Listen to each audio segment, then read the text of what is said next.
Good evening, ladies and gentlemen. I'd like to call to order the closed session meeting for Monday, March 4th, 2024 at 5:30 p.m. Mr. Domer, roll call, please. Thank you, Mr. Mayor. Councilmember Crosby. Here. Councilmember Kashifalghita is running late. Councilmember Johnson. Present. Mayor Pro Tem Lau is excused absence. Mayor Hepburn. Present. We have a quorum, sir. Very good. Thank you, Mr. Domer. This is the time set aside for anyone wishing to address the City Council on items listed on the closed session agenda. Is there any public comment? No. We will close public comment. City Attorney, Ms. Barlow, please read the closed session items for the record and let us know if there will be any report out afterwards. Thank you, Mr. Mayor. We have a conference with legal counsel, public employee appointment pursuant to Government Code Section 54957, title Chief of Police.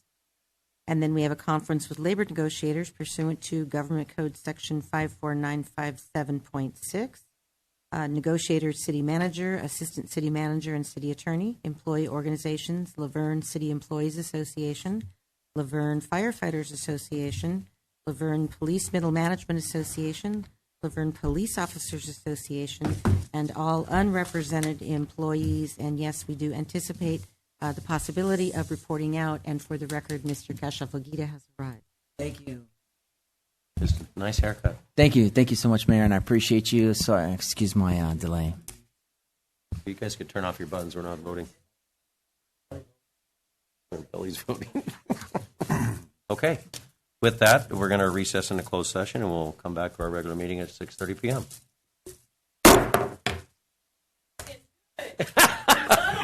Hey, that's as good as it gets. Show me the bar.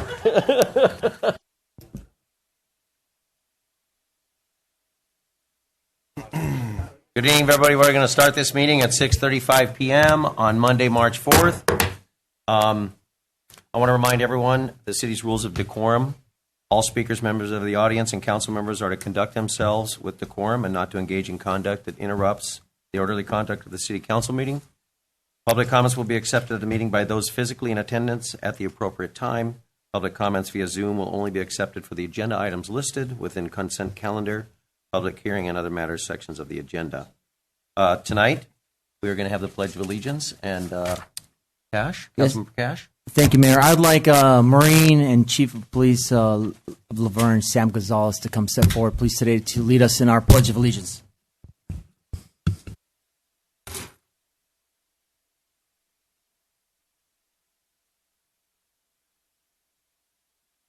I won't be as strict and make everyone have those instructions, but you guys all know what to do. Place your right hand over your heart. Ready, begin.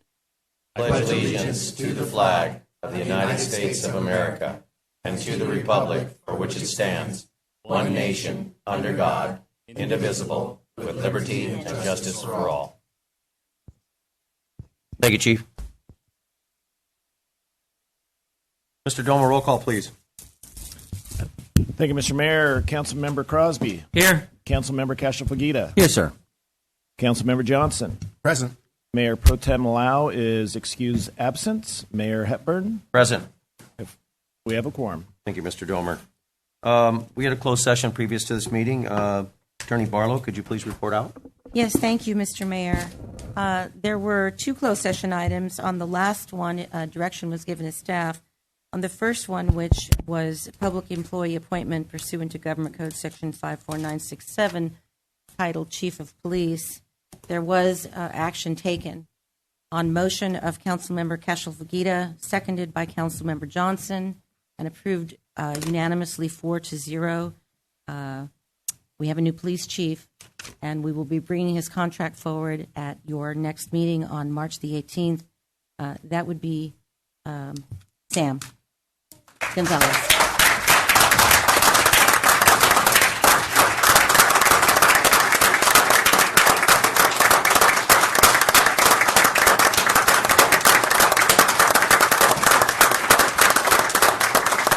Get a picture. Get a picture. Photo time. Photo time. Come on, Chief.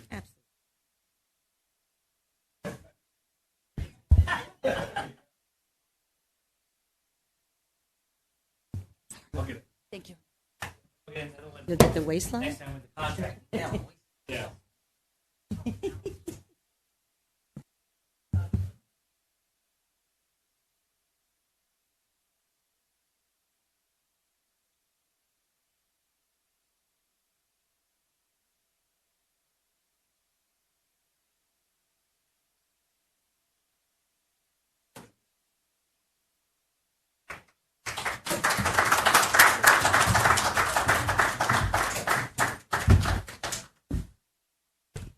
And Mr. Mayor, just to reiterate, that was the vote out of closed session on March 18th. We'll be bringing forward a contract for the employment with an effective date of March 19th.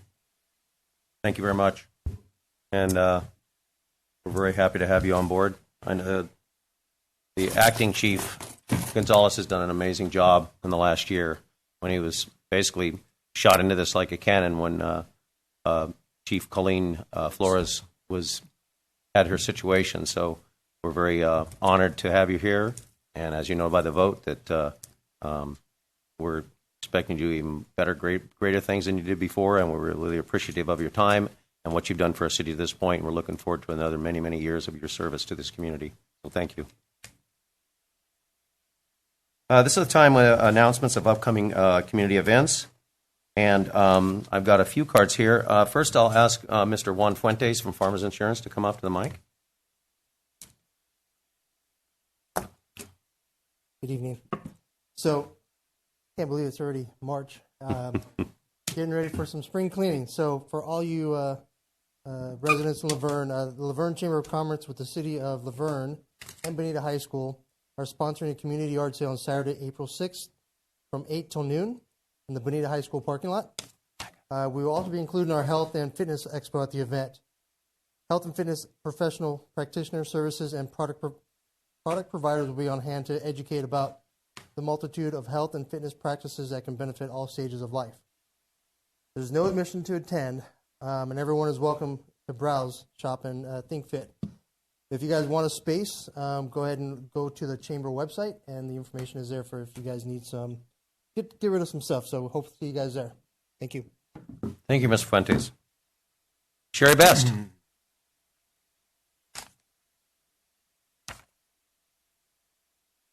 In your absence last week, or the last council meeting, Kathy did an amazing job representing you guys, so just so you know. She's an amazing vice president. Yes, she did a very good job. Very good. Thank you for telling me that. And I'm back to advertise one more time that a week from tonight at 7 p.m., Dr. Stephen Hackle, who's a professor of history at UC Riverside, is going to present to us at the Hillcrest Meeting House on the topic of the life of persons, indigenous persons in Southern California during the time of the Spanish mission system, which was a colonial imposition of those people living there at that time. And it wasn't all about making missions out of sugar cubes, which is what I remember from fourth grade. And so we're going to hear some more of that story from him. Dr. Hackle has been involved in the rebuilding of the Mission San Gabriel, which you know burned in an arson fire about 3 years ago, and he's been instrumental in revamping the new museum exhibit. And we're going to be taking a trip out to the San Gabriel Mission in May. So this is a great precursor to that. The public is welcome to attend this free event, and we will have a nominal charge for the trip to the mission. But after next week, Monday, but before we move on in May, we will also be at the community yard sale. So come find some wonderful items on the two tables sponsored by the Historical Society and help sponsor the truck, which will also be at the Excellent Adventure wearing its bunny suit. It's got great big bunny ears and big bunny eyes and a big bunny tail. And we'll be up there at So I guess it's Laverne a bunny. Heritage. Yes. Okay, just checking. Yes. Looks like a bunny. Yeah, well, it looks like a tadpole with a bunny tail, but eventually it's going to look like a truck.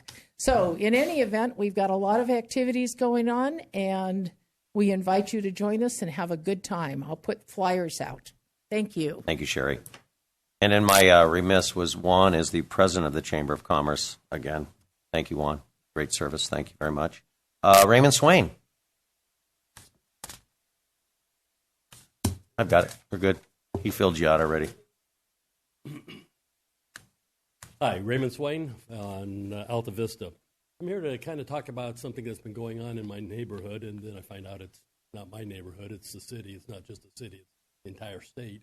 And that's the amount of insurance companies that are leaving due to the high amount of risk in the state for a variety of reasons, but in our city for a variety of reasons, and my neighborhood and my particular house, just because of where the maps are located here. So I've gone through the process now 3 times in the last 4 years of changing insurance companies, trying to find somebody. But this last week, I went through this process of hooking up with the California Fair Plan. And that's one of the things that are out there if you can't find an insurance company to cover your house. It's a very expensive plan and only covers fire insurance. It doesn't cover all the other kinds of insurance needs that you need for your house. But be that as it may, if you need something, it's there, and then you have to buy additional coverage on top of that. So when I went through this process of applying for this, one of the things that it said in the application is that you can get up to a 10% discount if your city is a FireWise USA site in good standing, which led me to send a notice over to the fire department and asking, are we that in that standing? They immediately called me back, explained what was going on, explained that actually there's a process going on right now with Kash leading here that we need a local committee to put all this information together, put all the applications in, and so I just wanted to say that I wanted people to know that this is out there and that there's a process that's just starting, but it's going to be helpful to a lot of the residents to have a potential discount on Fair Plan if that's the only thing that they're going to be able to qualify for. So just wanted to bring that up, and I'm happy to work with Kash and join your committee on that. Okay, thank you. Thank you, Raymond. Appreciate it. Any other announcements? On. Gallegos, come on out. Thank you. Good evening, everybody. I just want to announce that there will be a CASI meeting tomorrow. Tuesday. I get that. I'm so messed up with that. It used to be Wednesdays. Okay, Tuesday. That's okay. There will be a CASI meeting tomorrow at 5 p.m. at the Citrus Room on the Hillcrest campus, and we're getting ready for some exciting events, including some with the Chamber, which we're really excited about as well. And yeah, everybody's invited, so if you have the opportunity, please feel free to come to our CASI meeting tomorrow at the Citrus Room on the Hillcrest community. And yeah, that's about it. Go vote. Thank you. Appreciate that. Any other announcements? I'll just trailer on what Raymond, what you had talked about. We did, through San Gabriel Valley Council of Governments, had the insurance commissioner's assistant, a deputy director, and this is an issue. They couldn't come to a resolution. They tried to get it voted on, but as you know, right now, things don't usually mesh very well. They're still working on it, but it really leaves us all in the lurch, myself included. Actually, Juan Fuentes is my insurance agent, and they just basically gave me the nice little letter of disapproval that, because we're in a high fire zone like you, Raymond and I live only a half a block away. And so I will contact them again, because I know Juan had sent me a list of things that he is trying to get from the insurance commissioner. No response whatsoever yet, but we'll make sure we do get a response through our city, because all of our foothill communities, the multiple cities, we're all in the same boat. And it's unfair because the rates are huge and high, and some people just can't afford that. I mean, you just can't afford it. So we're working on it, and what Kash is working on in our fire department, we'll make sure that we get this out to everybody, because this is a major issue for all of us, especially in the foothill communities, and even some that aren't even in the foothill communities. So thank you. Tanita.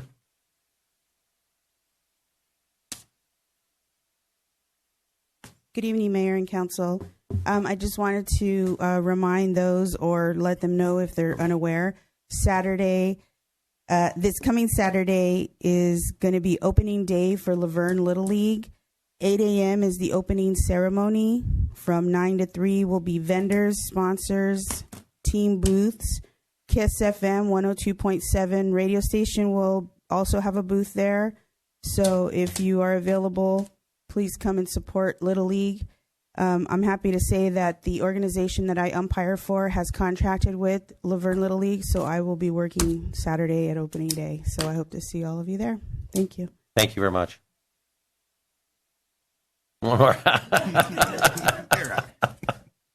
Any other announcements?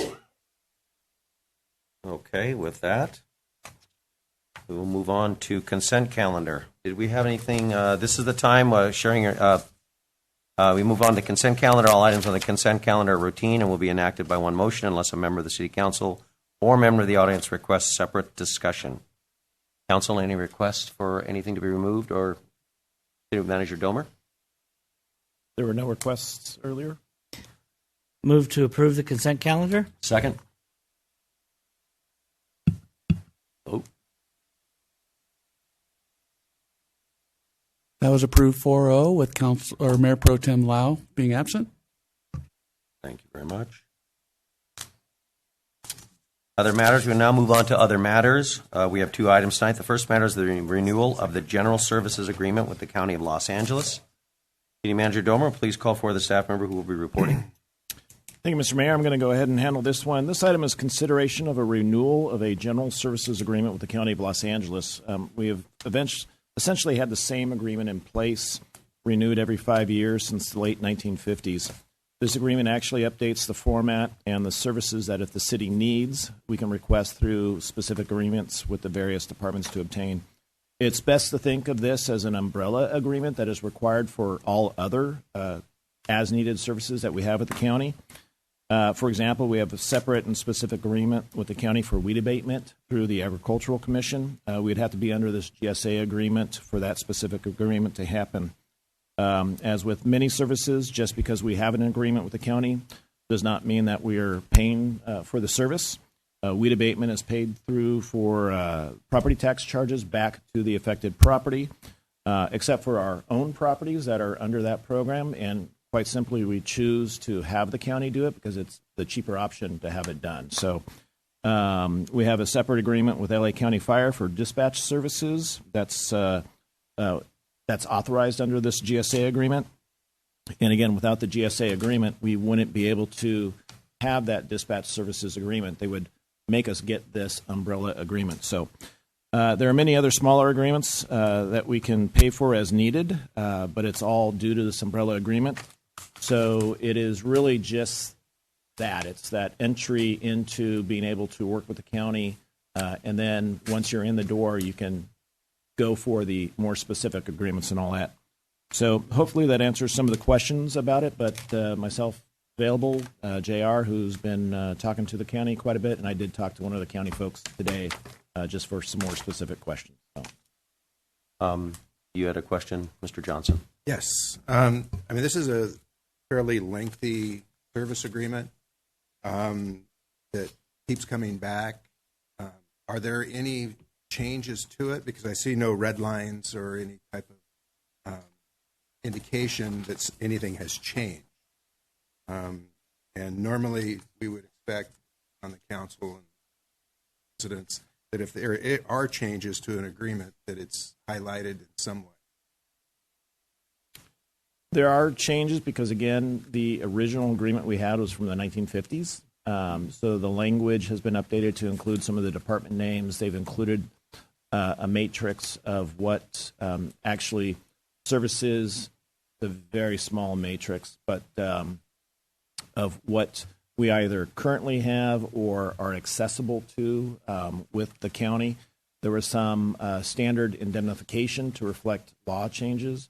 What we could do is, if need be, it is standard. It has been reviewed, but we can bring it back in a red line fashion as best as possible. We'd have to assemble that because, again, I don't even know if the county has the original typewriter version, but we could put something or at least list some of the general changes that are there.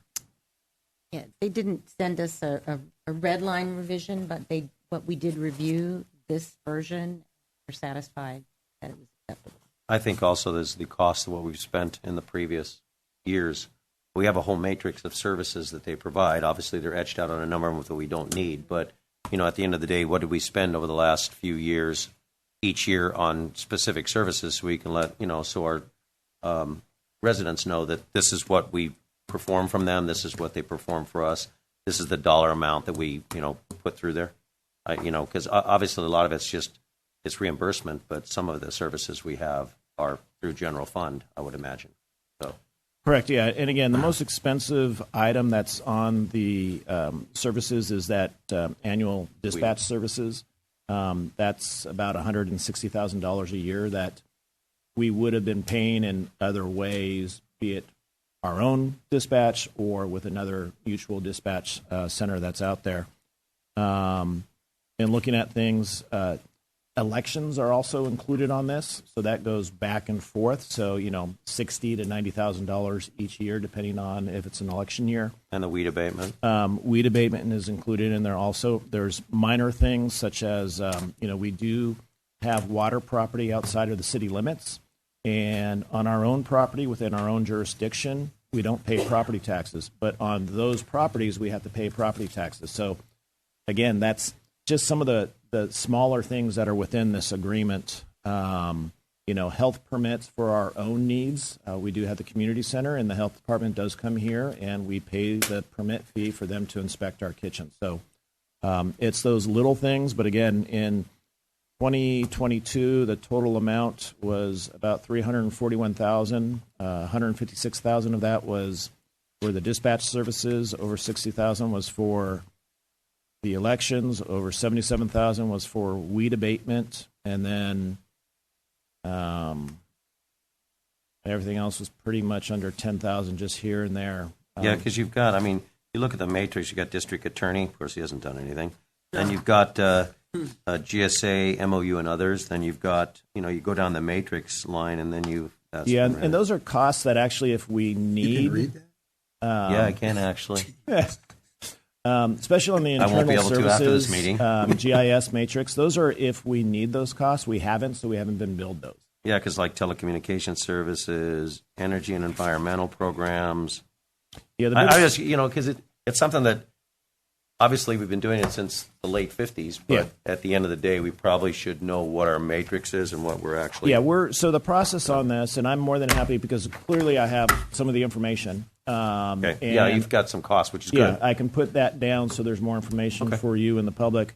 The process that they're looking at is they're trying to get all the cities to have the updated version approved by May, the end of May. Then they would take it to the Board of Supervisors so that starting July 1, it would all be in place. So that's their date. So the sooner we can get it to them, I'm sure they're more appreciative. There's no discount with that. But what we'll do is by the 18th, we can put this on, whether you want it on other matters or at that point consent just with the additional information. More than happy to do either one of those. What's your flavor? Other matters? I think other matters, just so we can can discuss it again, and then we can go ahead and do that at that point. We could approve it at that point on other matters. Yes. Okay. All right, we will do that. Good to you, Mr. Johnson. That's very good. Cash? Got it. You trying to look at that? Yeah. Need my glasses? Good luck with that one.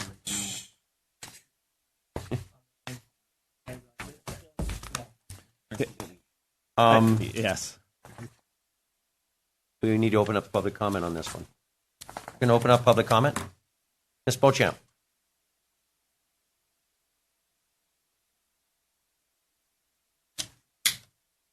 Good evening, Mayor and Council.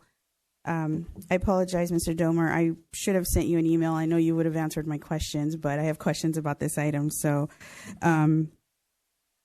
it specifically says in the packet on the paragraph under discussion, it discusses industrial waste services. Are those from businesses within the city limits, or is that specifically only for what the city, like our public works department or fire department, police department, let's say oil or some kind of chemicals or something like that? The other question I have is, I'm sure you're all aware of the breakdown of tax, right? And I chose the address of the city hall. 3 of the 5 taxes that we pay go to the county. So in the agreement, the way that it's worded, it says the city shall pay for such services as are provided under this agreement. Well, how much of this should be applied to what it is services that they're providing to us? I have not been able to get an allocation from the county. Maybe you would be more successful in doing that, to find out where this money that we pay as individual taxpayers, how it's allocated to the county. My other concern is that because 3 of the 5 are going to the county, is there a possibility, and this is nothing on Christy's part, I don't want it to seem like I'm questioning her, but is there a chance that there's been a double payment on this? Is taxpayers were paying for something that the county, is charging for us for, but then when it comes time for the city to contact them and say we need this service, they should already have that money on our behalf. So I don't know if there's any way to determine whether or not there's some kind of a double dip there. We'll look into research it. So, they're just more questions than anything. But I am also concerned, and I apologize I didn't bring it. It is part of the packet. It was the previous agreement that was signed by Lupi. It says her title is Deputy Assistant City Clerk, and then it is X'd out, and then there's no initial next to the amendment to that agreement. So I think that may invalidate the legality of that contract. It was part of the packet. I did not bring that with me. I left it at my office. I apologize. So Yeah, if you can just you know where I'm at, so we can take a look at it. So. Okay. Thank you very much. Thank you, Ms. Beauchamp. Anyone else speak on this issue? We'll go ahead and close. Bring it back up. So what do you need from us? Just a continuation to the March 18th meeting. Continuation, and we'll put it on other matters so we can review it further, and it'll bring more with some cost effects and also what Ms. Beauchamp had talked about. Correct. If we could, please. Before we move on to the other matter, Chief, would you like to speak on this Firewise community issue that Mr. Swain had brought up, and Kash? Just to kind of give us a purview of what we need to do here.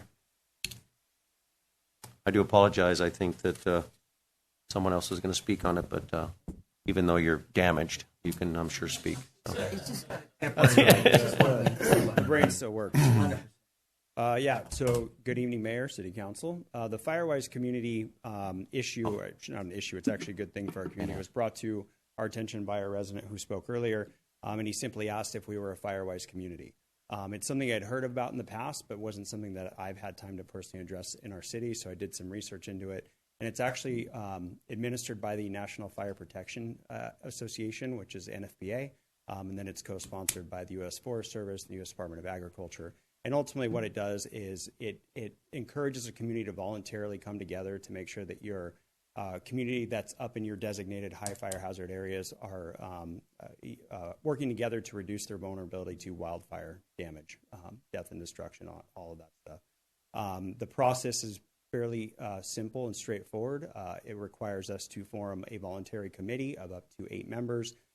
Councilmember Kash is a part of that committee. We had our first kickoff meeting last week, and I do believe that he is in the process of recruiting 7 other members to be on that committee. And that committee will, in turn, put together a program and a list and items to put together for residents to abide by as we go into fire season. And ultimately, that Firewise program will ensure that we're following our community wildfire protection plan, which we are also in the process of looking at updating right now. But since that's already in place, along with our already in place wildland fire inspection program that the fire department put in place about the time we got our fire marshal in place here, the final step will be applying for the Firewise community certification, and that we expect in the next 6 months.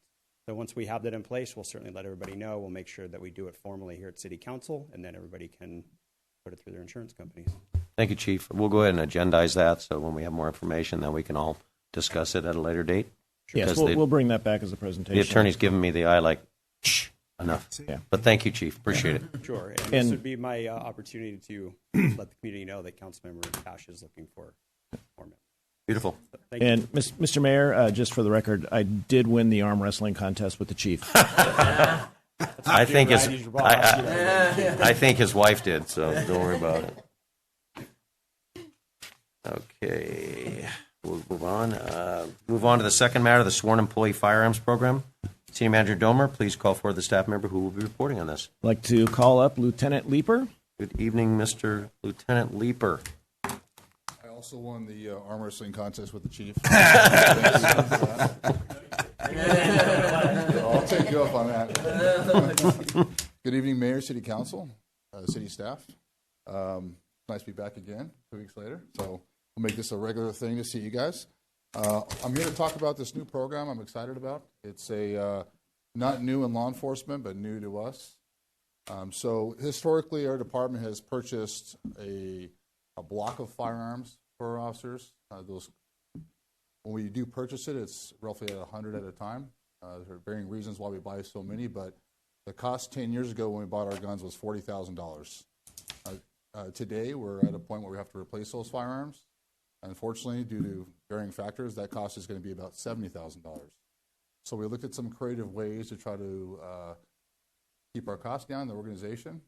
One of the things that our officers have started doing the last couple of years under Chief Gonzalez is carrying their personal firearms on duty. It's a process that we have in place now where the gun gets inspected. They pass the same firearms protocol as they would with their on-duty gun. But it's been very popular for us, but some officers just can't afford to buy the firearms.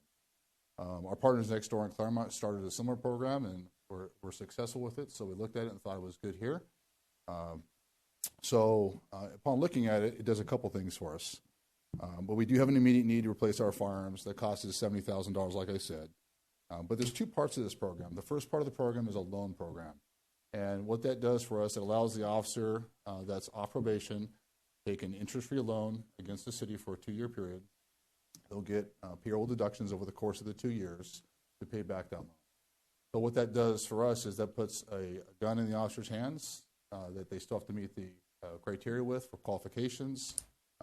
The gun has to be of good quality, but to the city, it gets paid back all the money that they put out for the firearms, and it puts a firearm in the handgun of the officer that they choose.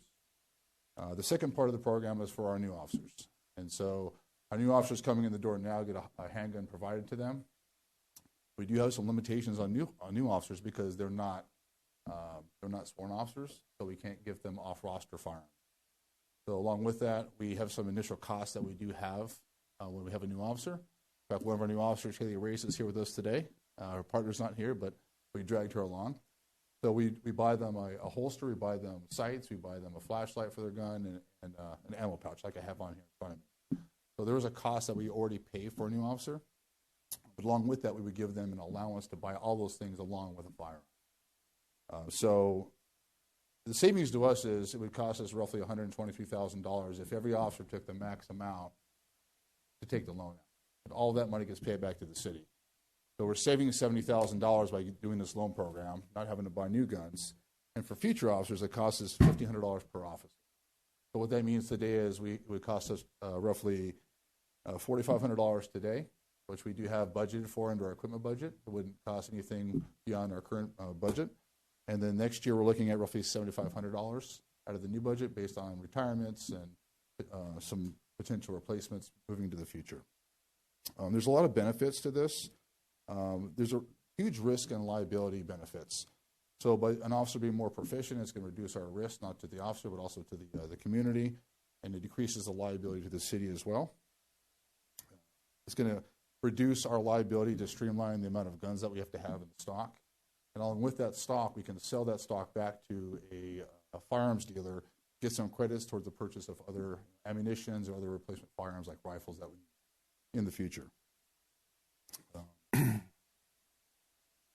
Along with that, I think that's a pretty straightforward program. If you have any questions for you, I'd like to answer those questions now. Any questions for Lieutenant Leeper? Go ahead, Mr. Crosby. First, I commend you because doing this when people are more comfortable with their gun, they're going to use it or they're going to be more proficient at it.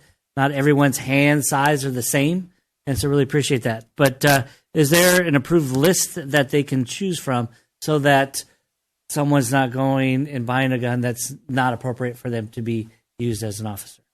Sure, that's a great question. So with each of the programs, we do have an approval process. So under the loan program, which is one branch of the program, they would have to get prior approval from our range master, who's certified in all sorts of different firearms. If he's not comfortable with that firearm, we're not going to approve that. So it's got to be good quality, good workmanship. He has to be familiar with it. He has to be able to work on it as an armor as well. And so with the second one, it's the same the same requirements. Again, if we're not familiar with the firearm, we're not going to approve it. It also has to be, of the right caliber. So somebody wants to shoot a 50 caliber, it's probably not the right firearm for our profession. But we do stick to 3 calibers. Generally, it's 9, 40, and 45. That was my next question about the different size of bullets, because make sure that you're stocked up. It's all the right sizes for you too. That's correct. Yeah, thank you. Cash? No, I'm good. It's a great program. Thank you, Mr. Johnson? Everyone's going to get a I'm a 1911 person myself, but some of us will. Yeah. Yeah, as far as the caliber and interchangeable magazines, are you trying to keep those officers together that have the same guns, and where if they needed to, they could exchange magazines, or is that an issue? So for years, I've heard this sort of argument to the flip side. We should give all of our officers the same guns with the same kind of magazines, so they could sort of like this Mel Gibson movie, throw one magazine to their partner as they're in this firefight.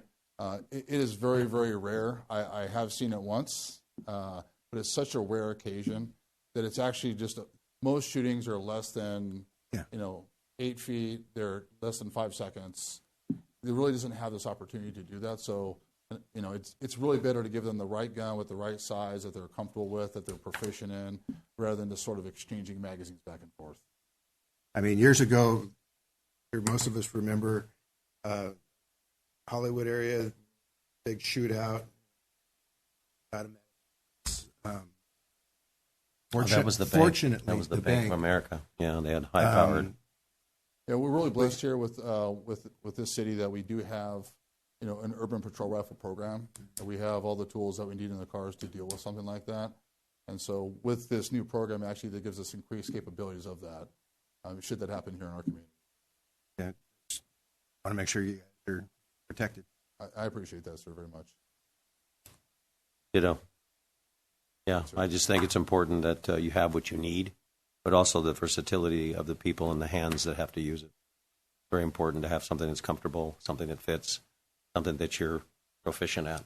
Extremely important. And you can break it down and put it back together and do all those things you need to, but also be comfortable with it. And last but not least, I didn't mention it, but this really increases morale for officers as well. It tells them that you all care about them, and what they get is the best.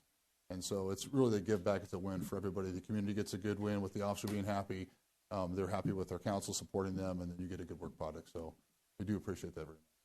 Thank you very much. We're going to open up public comment. Any other questions, we'll bring it back up. Thank you, Lieutenant Leeper. Public comment on this? Ms. Beauchamp.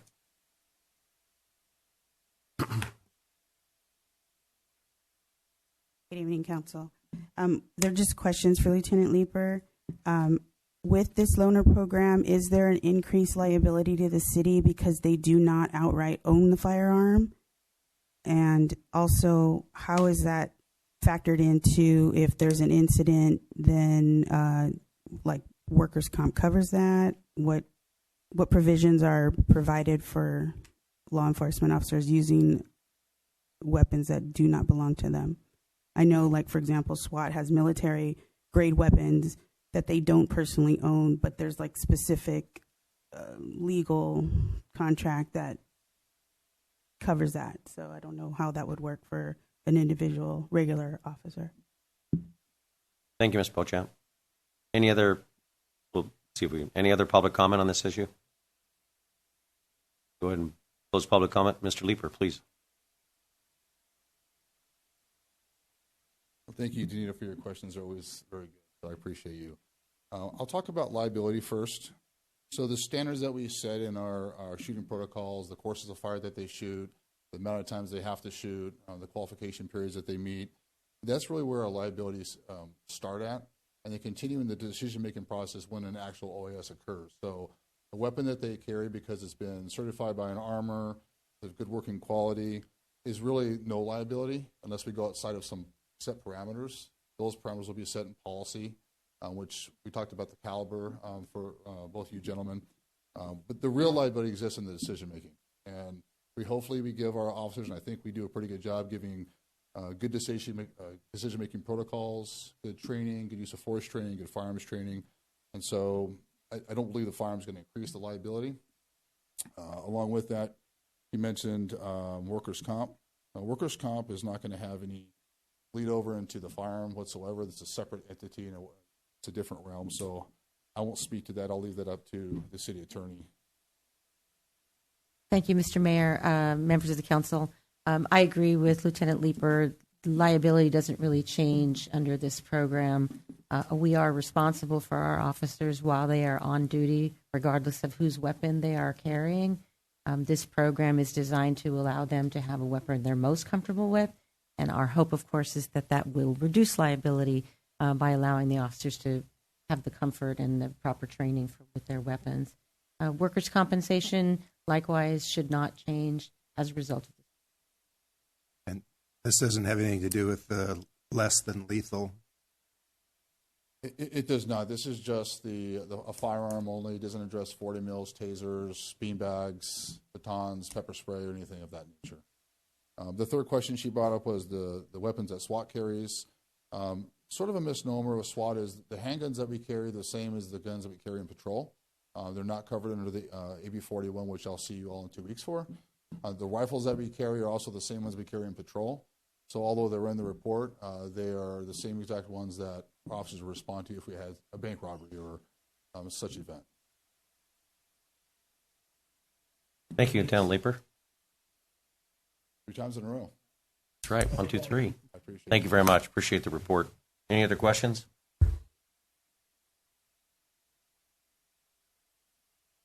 Oh, that you did miss that one. Thank you. So in this case, the officers will own the weapon rather than right now it's about 50-50. Half of the officers carry a weapon that they own, and the other half is carried the department owns. So we do have a process in place that if there's an OIS, an officer-involved shooting, that the sheriffs would come out, they would take that firearm from the officer, and we would give that officer a new gun. We're going to keep an inventory of our current firearms in place so that we can issue that officer a new gun. Now, that being said, some manufacturers like Staccato, if you're in an OIS, they will give you a firearm right away as a loaner. So some of these really high-end manufacturers, that's, again, supporting their officers. This is what they do to go to great lengths to make sure their officers are supported. So, but we'll never let an officer go without a firearm. We do have to keep a small inventory, though, if we have, God forbid, an OIS. So basically, the answer to Ms. Beauchamp's question is that we are a loaner program as far as the loan, the money amount. But when the officer purchases that gun, it's that officer's gun. That's correct. Okay, very good. Thank you. Appreciate that. With that, a motion? Motion. Second? Second. Vote, please. Get it. That item was approved 4-0 with Mayor Pro Tem Lau being absent. Thank you all very much. Now we move to public comments and oral communications. This is the time set aside wishing to address the City Council on items not listed on the agenda, but within the subject matter jurisdiction of the City Council. I want to remind everyone that the Brown Act prohibits the City Council from engaging in discussion on any item not appearing on the posted agenda. However, your concerns may be referred to staff or placed for discussion at a later date. At this time, those wishing to make comments and present here in the chamber can come up to the podium. Mr. Gavaldon.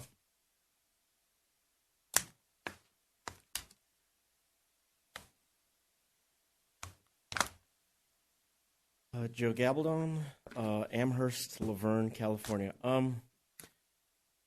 I guess 2 weeks ago I didn't have the time to bring it up, but I encourage everybody to be an engaged participant in what goes on in their state as far as finances are concerned. Whereas the Legislative Analyst Office of the state of California revealed that the state's in for it with potentially a $70 billion budget deficit. So I'm not going to make any judgment about that, but I would suggest that people go to that site, the Legislative Analyst Office, and see what it is that their money is going to be spent on or potentially not be funded by. So those are really important things that we should be doing and being familiar with. Since a lot of us complain about things, but you can't get anything changed unless you do some of the homework. And in that respect, tomorrow's our last day to vote in this current primary election. And I encourage everyone in Laverne and everywhere else to do their homework. Look deeper into what you were voting for and who you were voting for. Unfortunately, people are paid large sums of money to craft language that is confusing, and purposely wordsmith to get the results they want. So for all the voters out there, beware. I discourage everyone from lazily voting along party lines down your ballot, where by the same logic of the association fallacy, your vote has consequences to you and to others that will be yours to own. And that relates to things that impact the city of Laverne and those that live here.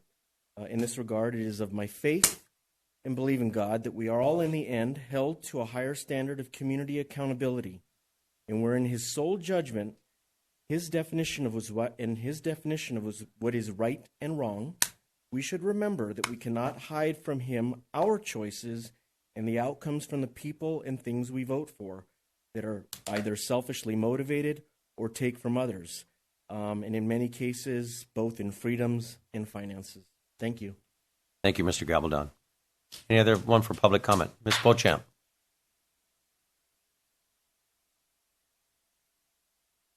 You can come up after. No. Danita Beauchamp, 2516 Amherst Street. I would like to thank the mayor and the council for approving Acting Chief Gonzalez as our new chief of police. I think that was a no-brainer decision, and appreciate the fact that Mr. Gonzalez accepted. And right, well, contract's a week away, but formality, right? He was sweating it. But thank you for that. Again, that was something the majority of the residents who spoke were in favor of, and you took that to heart. So thank you for that. And hopefully, maybe first order of business for the new chief next week would be that an ordinance or a resolution is created that Laverne Police Department does not fall into what Los Angeles Police Department has done, and they had their first graduating class last week with non-U.S. citizens as sworn officers. And the only difference between a sworn and, a citizen that they're using because they're DACA residents is they don't get to keep their weapon. But these people are not, I don't think, fully vetted the way that a U.S. citizen is. You don't have the computer accessibility in other countries, especially small world third countries, that you just don't know what these people may have been involved in, what their ideology is, what their intentions are. And right now, with open borders and a very lax security, I think this is something that is extremely dangerous. And so I would hope that the city would consider putting this on the agenda for a future. Thank you. Thank you, Ms. Beauchamp. Other public comment?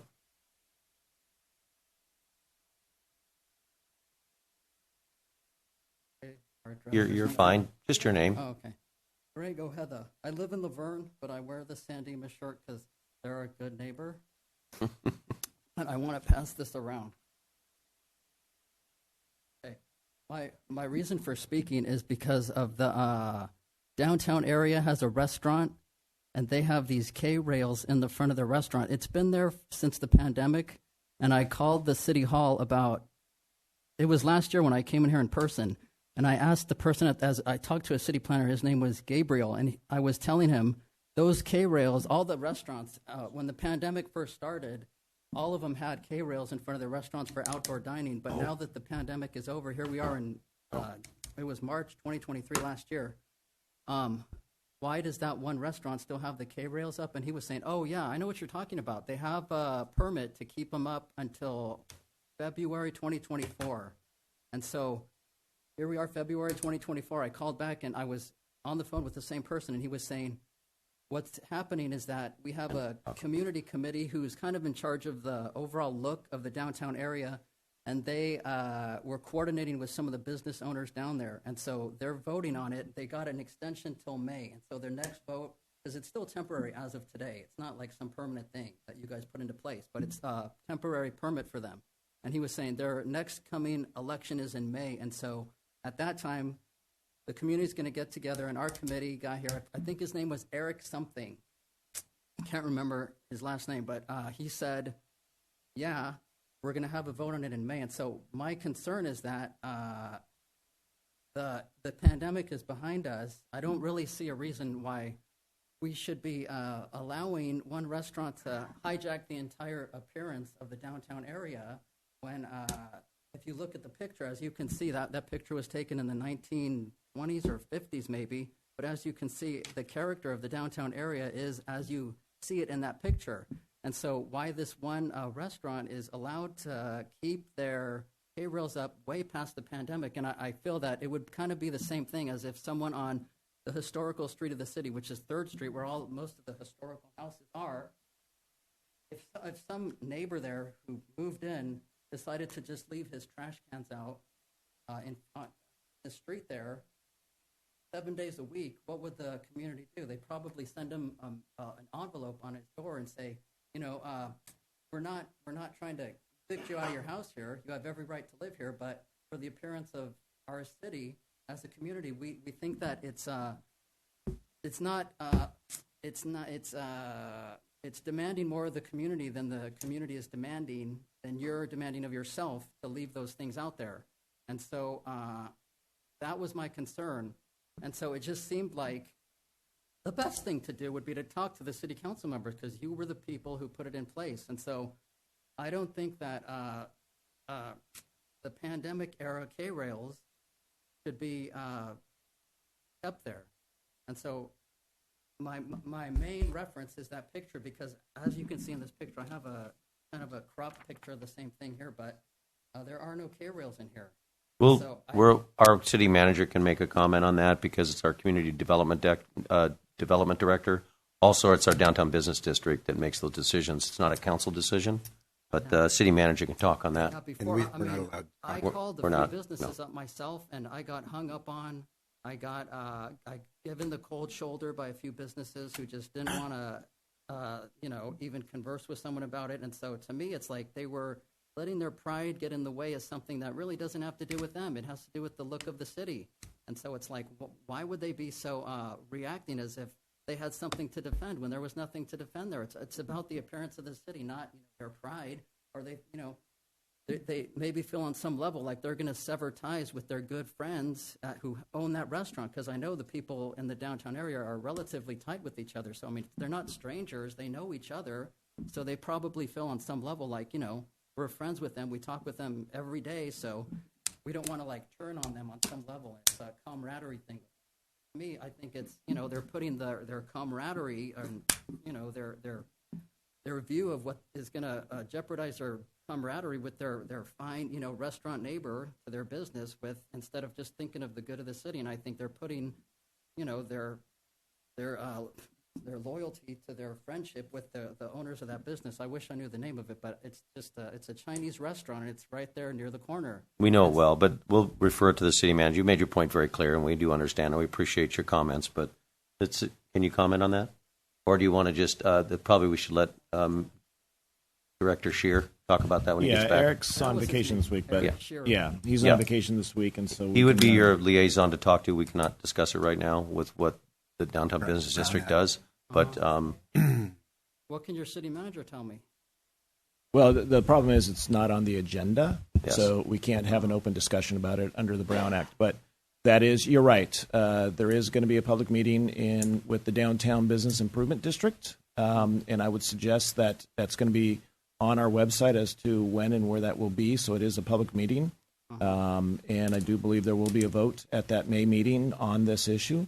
And then that will be a recommendation to the city council eventually. So eventually it'll get back here, but Good. so check our website for the May meeting. It just seemed, I got the impression that they thought that I was some cold-hearted landlord with an eviction notice to come and try to get rid of this business. This doesn't have anything to do there. We just don't want rails in business. we appreciate that. It will come back. Thank you very much. Any other public comments? We'll go ahead and close public comments. Bring it up to council comments. Mr. Crosby.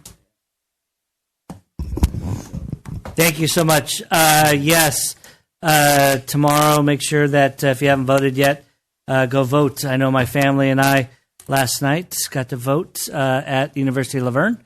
My daughter's first time ever voting. She was 18. So we made sure not just to put the ballots in the box. We went and made sure and did all the voting up at University of Laverne. third floor. They had plenty of space last night and plenty of booths to vote at as well. This weekend, I got to represent the city of Laverne at the Foothill Transit Bus Rodeo. And drove a bus off. And I got to drive a Foothill Transit bus. And he's not invited back. Whatever. It was a great experience. Foothill Transit has a new zero-emission hydrogen bus, and that comes out of their Pomona yard. That is used here in Laverne as well, and that is the bus I got to drive as well. And I have great respect for those bus drivers on our roads and our streets and making the turns when people are all around. Thank goodness they just had cones there so that I could only knock over cones, not people. No routes in the back lot. No. They wouldn't let them on the streets. My last thing is there a reason why we don't have the CASI meetings up on our upcoming events too? I think a lot of our community would like to know about when they happen and have them on that back of our calendar as well.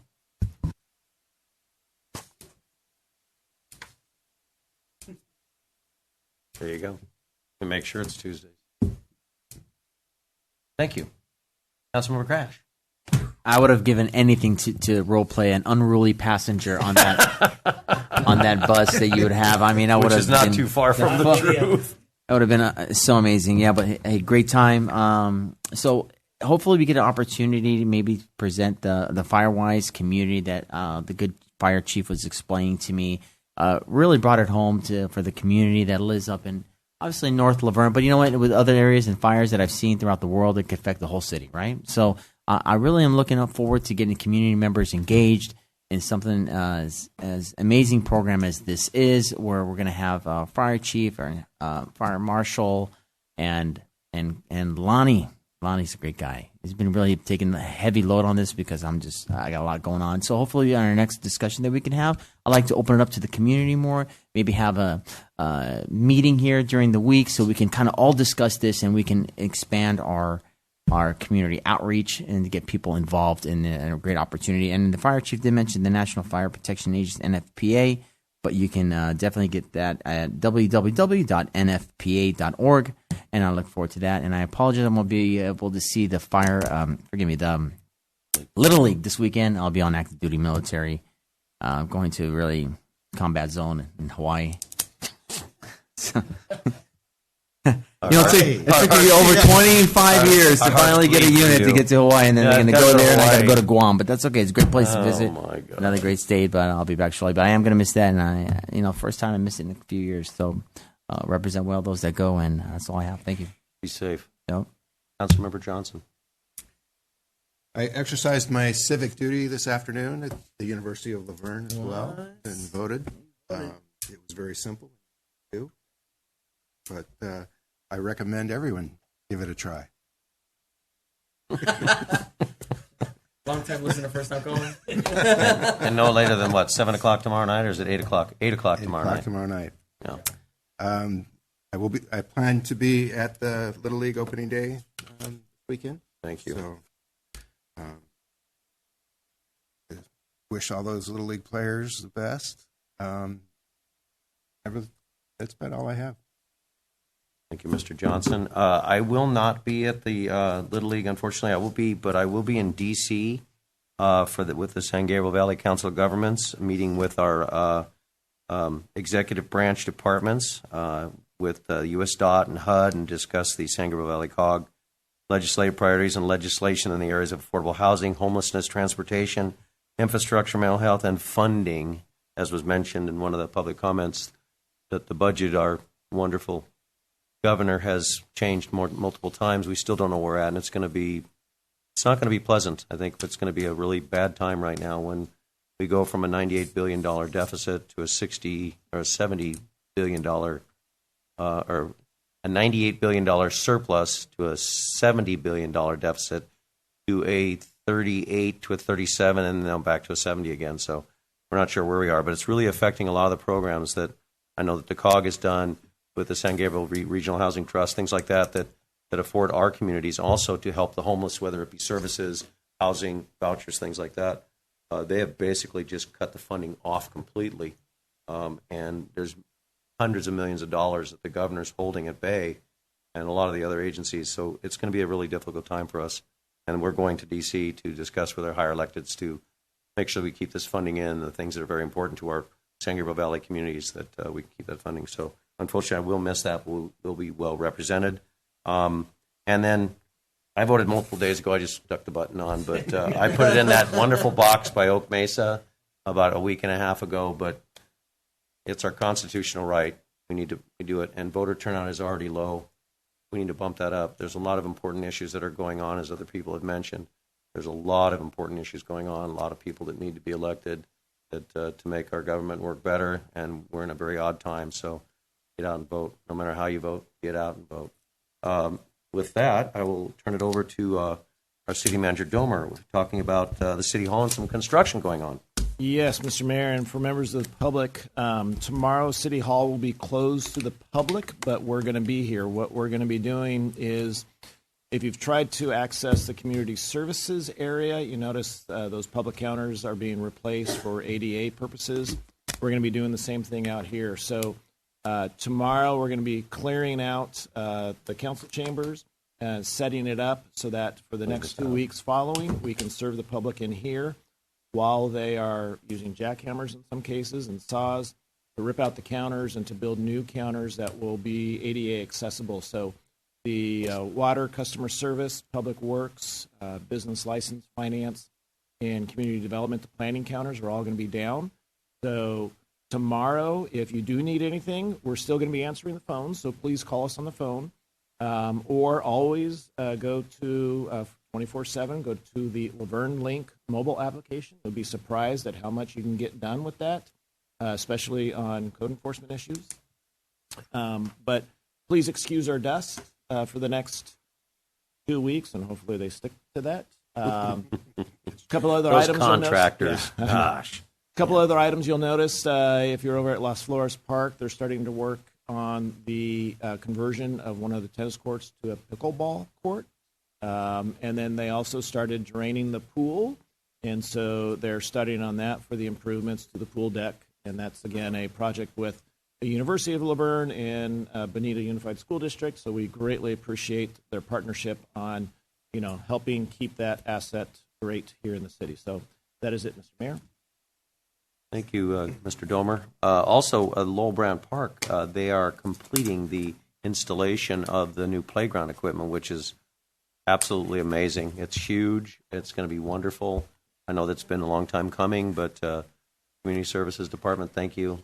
Director Duran, it's looking great. And I know we've got plans for the future for many other parks. So. Yes, and just on that one, we need to have some drying out time, and then 3 or 4 days in a row of 85-degree temperature or 80-degree temperature for the material that's going to go in there to cure. So we have to wait till we know we're going to have that. So it's still going to be closed off. You don't want footprints in that.